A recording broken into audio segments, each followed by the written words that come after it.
వేదంలో స్వరంలా స్థిరంగా సాగాలి సుఖంగా శుభంగా. స్నేహంలో యుగాలి క్షణాలై నిలవాలి వరాలై నిజాలై. గత జన్మ బంధాలు నేడు జతగూడి రావాలి తోడు.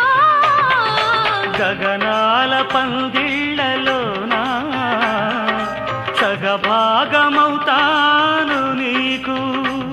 ఇక సుముహూర్త మంత్రాలలోన శృతి చేయి అనురాగ వీణ.